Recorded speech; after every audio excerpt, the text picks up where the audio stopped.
ఓం నమః శివాయ. ఓం నమో నారాయణాయ. ఓం శ్రీ నరదృష్టి నివారణ కాల భైరవాయ నమో నమః. ఓం సూర్య అరిష్టేతు సంప్రాప్తే సూర్య పూజాంచ కారయేత్. సూర్య ధ్యానం ప్రవక్ష్యామి ఆత్మదోషపీడోప ఉపశాంతయే.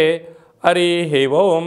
మా ఛానల్కి స్వాగతం. చూస్తున్న వీక్షకులకు ప్రేక్షకులకు ప్రియ కాళభైరవ భగవద్బంధులకి స్వాగతం పలుకుతూ మమ్మల్ని ఎంతగానో ఆదరిస్తూ ఉండబడినటువంటి ప్రియ సోదరీమణులకు సనాతన ధర్మ సంరక్షకులకు వీక్షకుల అందరిపైనను సూర్య భగవానుడి యొక్క ఆశీస్సులు ఉండాలని నిత్యము అందరినీ ఆయురారోగ్యాలుగా కాపాడాలని కోరుకుంటూ 17వ తారీఖు 12వ నెల 2023 నుండి 14 జనవరి 2024 వరకు ఏడాది తర్వాత ధనుసు రాశిలో సంచారం చేయనప్పుడు ఎలాంటి ఫలితాలు ఉంటాయో సవివరంగా సంపూర్ణంగా తెలుసుకుందాం.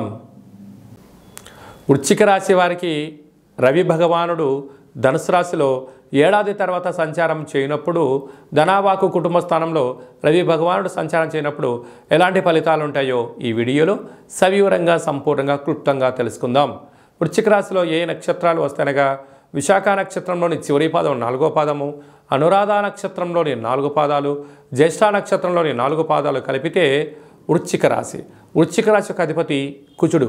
వీరికి ధనవాకు కుటుంబ స్థానంలో రవి సంచారం చేయనప్పుడు ఒకవైపు వీరికి అర్ధాష్టమ శని సంచార స్థితి జరుగుతున్న విషయం తెలిసినటువంటిదే.